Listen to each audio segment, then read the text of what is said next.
kusumbua labda walezi wetu, viongozi tena wenyewe kupambana kuingia mfukoni. Kwa maana faida nyingine inayotokea sasa tunapoanzisha safari, mchango unakuwa affordable kwa kijana. Kwa maana kama safari labda ni shilingi 10,000, kijana akatoa shilingi 3,000, naamini kijana yote anaweza kutoa shilingi 5,000. Faida mama ndo hizo. Hatuwezi kusema kama tutaanza kugawa fedha kwa vijana, lakini tutagawa fedha kwenye matukio yetu wenyewe kumpunguzia mzigo huyu kijana.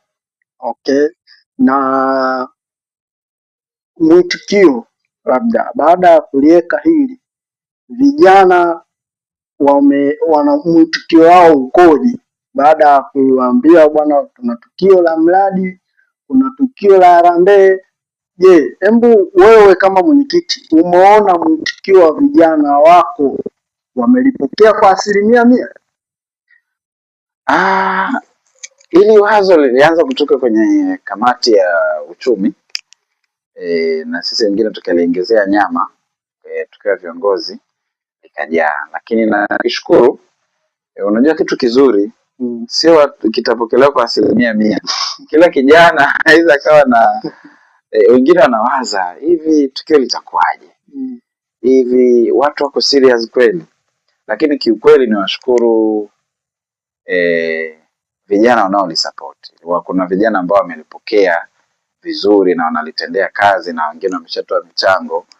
Kuna vijana ambao wamelipokea vizuri sana, yani wanatupa nguvu moyo. Lakini ambao hawajalipokea wapo, tena ni wengi, ambao muda mwingine unaanza kujiuliza hivi amelipokea hajalipokea, lakini ukiongea naye anakuambia good idea, wazo zuri, tuko pamoja kiongozi. Lakini ukiangalia hata paka leo mchango hajakupa hata shilingi 100. Kwa hiyo wewe mwenyewe unaanza kujiuliza, huyu alinipa mawazo, mwenyekiti tulifanye, alafu paka leo hajakupa mchango. Kwa hiyo wewe mwenyewe kiongozi, mimi mwenyewe kama kiongozi linanitafakarisha, nikiangalia na viongozi wenzangu nasema jamani, mwenyekiti hivi na hivi. Lakini wapo vijana ambao wamelipa support na wanatupa ushirikiano mkubwa, na tunawashukuru sana kwa huo moyo wa kuweza kujitolea kufanikisha hili zoezi. Okay. Swali la mwisho, nafikiri katika ngazi ya parokia pamoja na jumuiya, sababu hapa tunazungumzia sana vijana, twende kwa wazazi pamoja na parokia, tuzungumzie parokia nzima tukijumlisha na jumuiya. Nafikiri na wao wapo kwenye mwaliko wa hii harambee. Nini haswa ambacho kimewagusa kuweza kuwashirikisha, au baada ya kuwashirikisha hili mmeona kuna chachu gani ambayo imepokelewa katika hizi ngazi za juu za jumuiya pamoja na parokia kwa ujumla? Mimi niongelee kwenye jumuiya kwa sababu nadhani ndiko kwenye watu wengi zaidi. Ndio. Kilichotupelekea kuona kwamba tuna wajibu wa kushirikisha kila mmoja ni kwa sababu ni mradi wa vijana wa parokia nzima kwanza. Na kama ni mradi wa parokia nzima, tunahitaji support kutoka kwa wazazi, waumini wenzetu, kama wanavyofanya vyama vingine vya kitume. Uwaka tunapoenda labda kwenye shughuli tunawachangia, tunafanya nini. Lakini sasa kilichotupelekea tufanye hivi ni kwa sababu pia tuko karibu kuzindua, na michango ya vijana bado haijawa na ule sasa kutupa kwamba kweli kama nilivyosema mwanzoni, kijana na kuitikia kwamba hamna shida mwenyekiti, lakini hajakupa mchango mpaka sasa hivi. Kwa hiyo tunapelekea sisi viongozi pamoja na paroko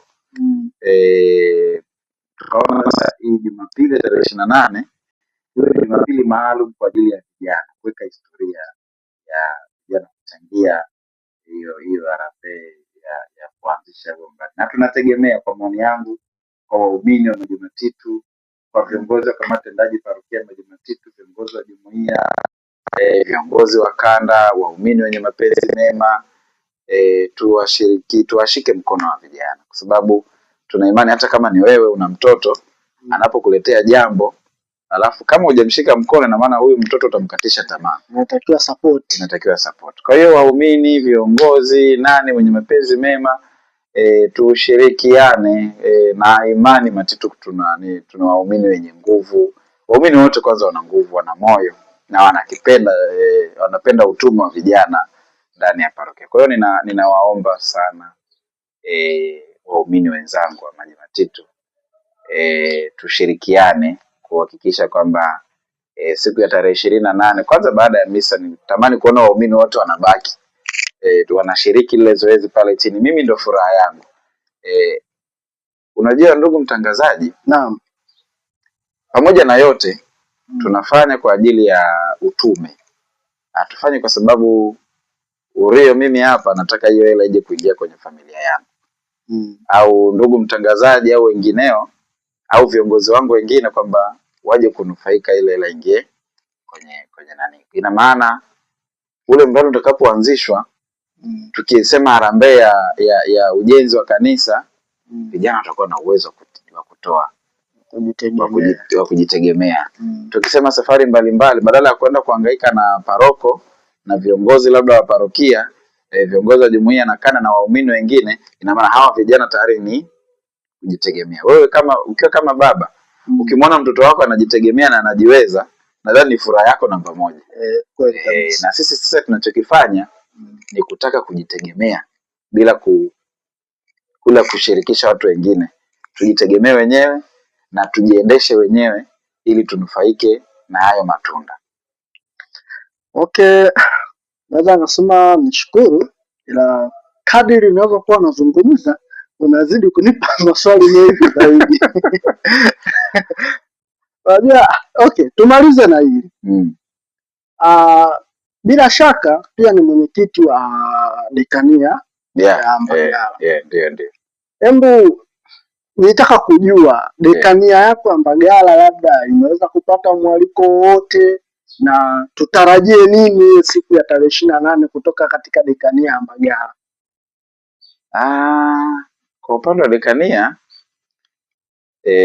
nadhani kuna viongozi wangu wa dekania kwanza taarifa wanayo, na wengine walipata mwaliko kutoka kwa paroko, na pia tangazo tuliweza kulituma kwenye grupu ile la viongozi wote wa parokia katika dekania yetu, tuliweza kuwatumia. Na mimi nitumie nafasi hii kuwakaribisha sana.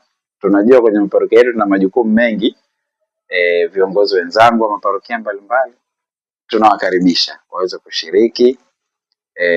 Ni tukio la vijana wenzetu, kwa sababu hata siku na wenyewe wakiwa na tukio wana uwezo wa kutualika na sisi tukaenda kutoa support. Kwa hiyo viongozi wote wa parokia mbalimbali tunaomba mshiriki katika zoezi letu la kesho tarehe 28, hata kwa muda mfupi tuweze kushiriki ili tuweze kutoa support, tusapotiane katika maandalizi haya. Lakini taarifa zimeshawafikia na imani kesho tutakuwa na baadhi ya viongozi kutoka kwenye parokia mbalimbali. Okay, mimi niseme tu nashukuru. Asante sana. Kesho au hiyo siku ya tukio ya na imani tutakuwa pamoja. Karibu sana. Tutakuja kushiriki. Napenda kabisa kuwakaribisha vijana wote, kama mlivyomsikia mwenyekiti hapa, karibuni sana mje kushiriki. Ili tukio ni letu sote, sio la mwenyekiti peke yake. Kama alivyozungumza, zile pesa haziendi kwenye mfuko wake, haendi kula yeye na familia yake, bali ni kwa ajili ya vijana wote, kwa maendeleo ya chama na ya parokia kwa ujumla. Kwa sababu leo hayupo, kesho atakuja mwingine ataendeleza huo mradi. Kwa hiyo mradi si wa kwake wala si wa mtu yoyote, bali ni wa vijana wote wa parokia Mtakatifu Francisco Asizi. Karibuni sana tarehe 28, tunawapenda sana. Mwenyekiti, asante sana. Nashukuru sana. Karibu sana hapa nyumbani bwana. Naomba turuhusu sisi tuweze kwenda. Karibu sana. Naondoka mjapata hata chai? Hii asubuhi mnaweza kupata chai. Jana fika nyumbani kwa mwenyekiti. Basi haina shida. Na uzuri mmenikuta. Nilikuwa namalizia taarifa nilikuwa napambana nayo hapa. Ni hiyo ya kesho, lakini karibuni sana, msiondoke bila kupata hata chochote. Basi sawa, haina shida. Tunashukuru sana. Mambo mengine pia tutaendelea kuwasiliana. Karibu sana. Asante sana. Karibu sana.